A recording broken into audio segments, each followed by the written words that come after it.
Welcome to another great podcast. This is Satavisa. The company we have with us today is Rakuten India. It's a part of Rakuten Group Inc. that is the Japanese electronic commerce and internet company. As India is ranked second as a global hub for tech innovation, the company recently unveiled its first B2B software as a service product in Bangalore. To explore more about this, today we have with us Amit Srivastava, the head of sales and marketing at Rakuten India. Hello Amit, welcome to Analytics Insight. It's great to have you here. Thank you, Satavisa. Hello, everyone. This is Amit Srivastava from Rakuten India. Welcome to this podcast.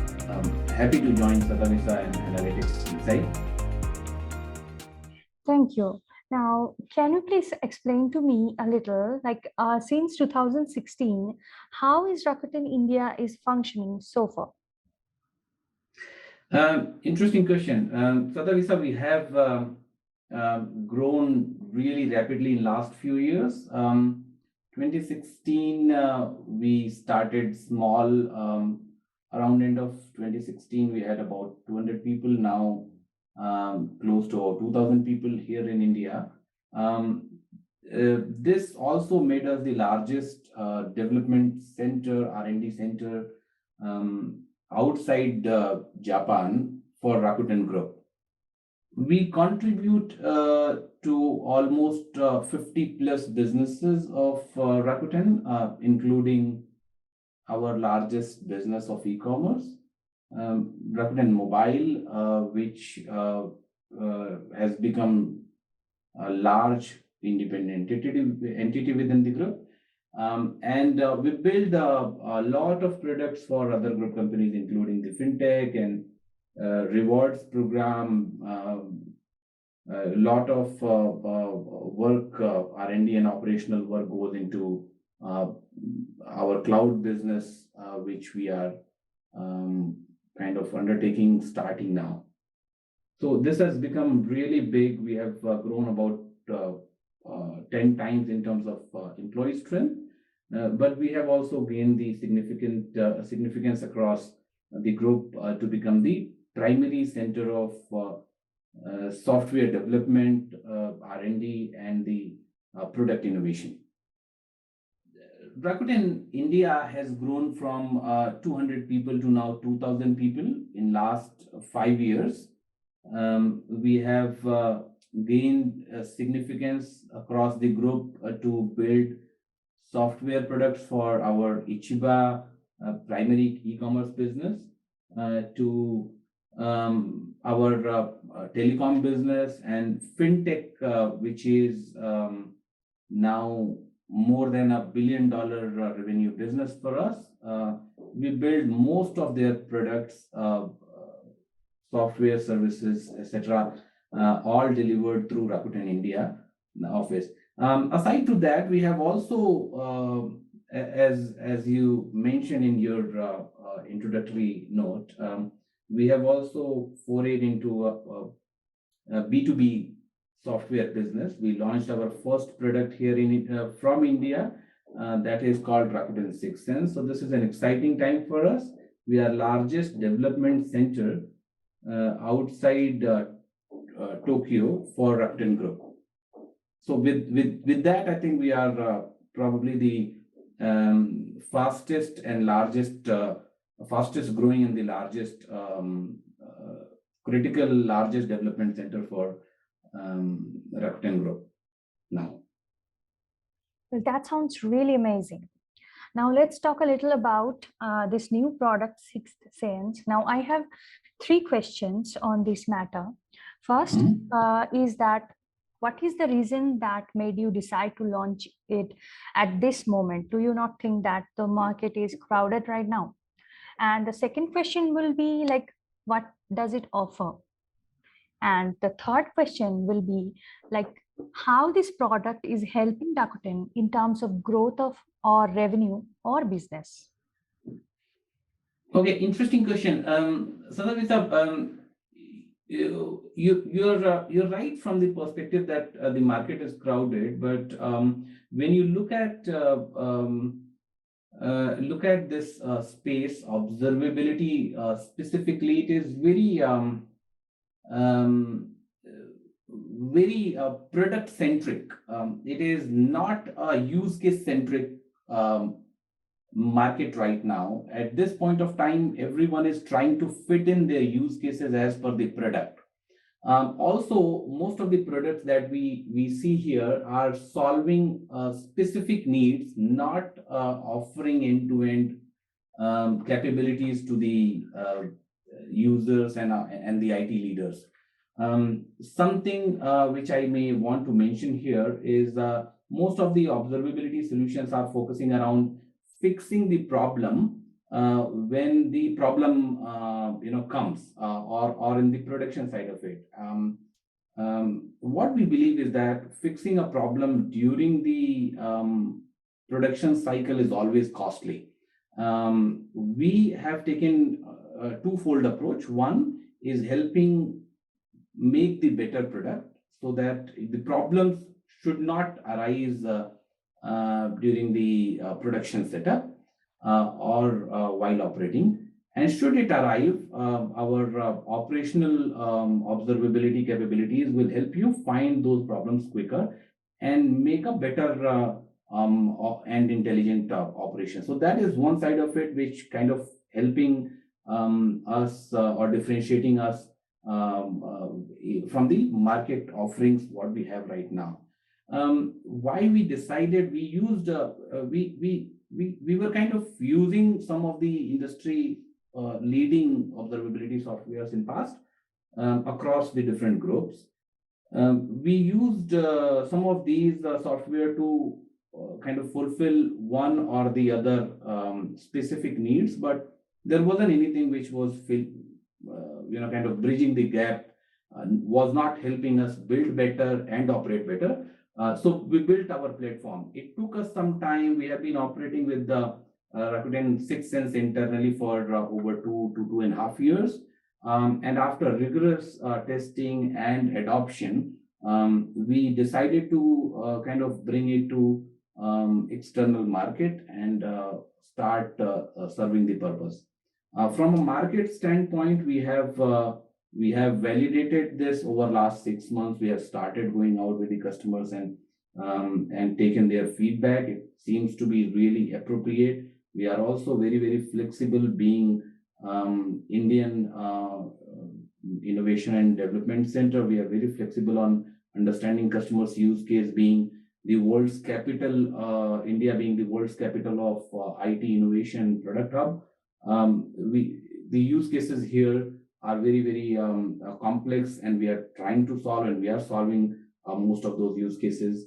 From a Japanese perspective, we are a Japanese company and we are quality conscious. So we built the product, we tested it thoroughly, and then when we thought that it makes sense to bring it to the external customers, we started with going out with Rakuten 6 Sense offering. Satavisa, Thanks, did I Amit, answer all your questions? Yeah, thank you so much for explaining it so well. Now, I want to ask you, what are the key advantages that Sixth Sense is providing to its customer? Like, if you have some kind of quantitative and qualitative points, can you please give them to me?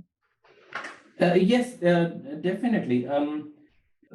Rakuten 6 Sense offers at present two capabilities. One is on the development side of it, which is a faster quality assurance practice or testing acceleration, what we call it, which allows organizations to improve their entire QA cycle or testing cycle by 30 to 35%. We have internally found out that using our platform, we have saved about 30 to 35% of QA efforts by very high level of automation.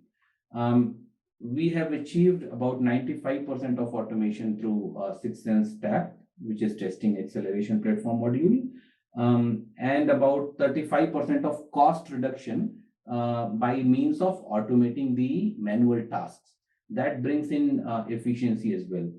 In addition to that, we have been able to reduce the defects, the software defects, in sprint software defects from about on an average 1500 defects to about close to about 0 defects each sprint. That is about 99.99% to about 100% of reduction from the defects per se. That is one module. The other module is observability, which is 6sense observability, which looks at software experience control, or looks at software operational experience during the time of operations or running. What we have seen using Rakuten 6sense observability, we have been able to reduce about 3 days of RCA to a few minutes. That's a significant improvement.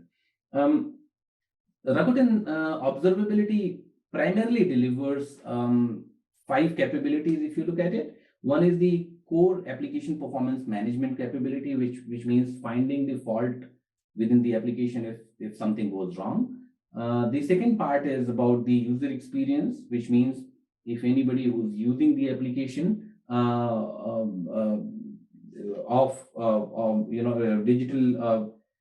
digitally through mobile app or through the web, the experience can be improved significantly from understanding the errors and the problems much quicker and in advance, to also help understand where is the bottleneck, whether the bottleneck is in the UI side or the application side of it. The third module, the third capability it offers is the unification of the root cause, which means if the problem arises, then can you navigate and can you drill down whether the problem is in the web browser side or the application side or the infrastructure side. So infra monitoring basically allows you to look at unification view. Fourth one is about understanding the database performance, which is associated with the application. And fifth and the most critical, I think, is the analytics.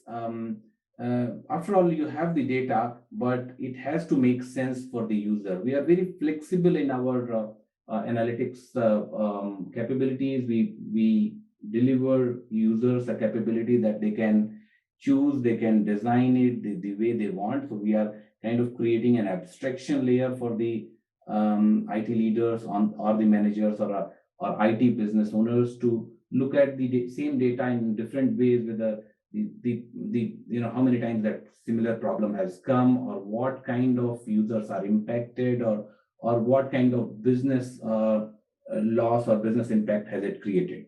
So that way it kind of caters to entire IT operations gamut through our 6sense observability module. So net on dev side, on QA side, we are delivering the quality with a lesser defect or 0 defect product with our codeless automation platform, and through the observability, we are trying to deliver the superior user experience by providing the proactive information on who are impacted, what are the different impacts from the application outages or application slowness. And the other one is how quickly can you find if there are problems, how quickly can you find the problem and fix it quicker. That is all, Satavisa. That's really interesting. Now, now I want to ask you that how the services and products offered by your company is different from the competitors. This goes back to my earlier point, Satavisa, is the way we are approaching this problem is twofold. One is we are helping you build better software so that the less number of problems arise in the production or while running. And the other is that if the problem still are, comes, which it is bound to come, owing to the complex ecosystems nowadays, how quickly can you find the root cause and how quickly can you fix the problem? This is how we are different.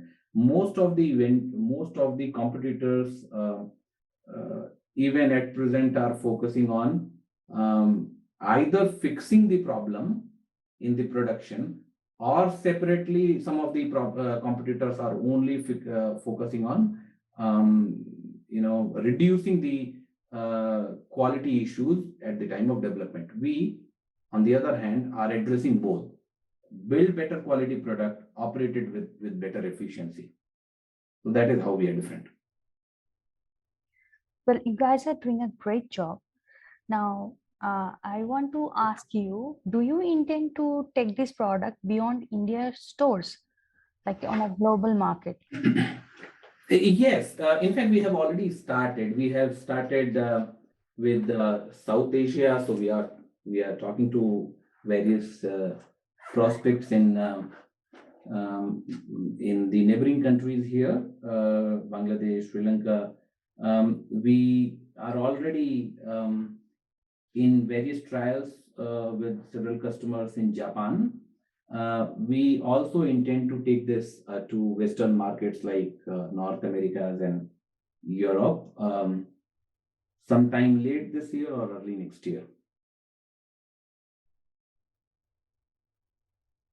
That's great. Now, lastly, I want to ask you the future plans. Like, what are the future plans of Rakuten India? Okay, so this is this one is really interesting, Satavisa. This is something which is a wider question, by the way. Rakuten India, as I mentioned to you, is into multiple different activities and services. One being the largest development hub. We also develop a lot of products for e-commerce space. So we intend to extend our offering to e-commerce startups and the newcomers, and we want to share, being the largest one of the largest e-commerce company across the globe. We want to share our wealth of experience through our products. So we want to build and launch some of the products around e-commerce, but that mostly that will be in B2B space. The other critical space where we want to kind of look back, kind of look at and see if that is making sense, is around healthcare. I don't know if you guys are aware, and I sorry, I missed to mention it. Rakuten India also has a unit called Rakuten Institute of Technology, which is our research wing. We do undertake a lot of research for the group. One of the critical area where we are researching is about cancer treatment, and happy to share that we have made a significant progress around that. Some of our treatment technology-driven treatments are kind of going in advanced trials in America, and we are awaiting FDA approvals. We would like to explore if the healthcare solutions can be launched in India, given cancer has become serious menace here in our society. We would like to see if that can help bring change in the way cancer treatments are done, and if we can bring more efficiency or more effectiveness in the treatment what are available at this point of time.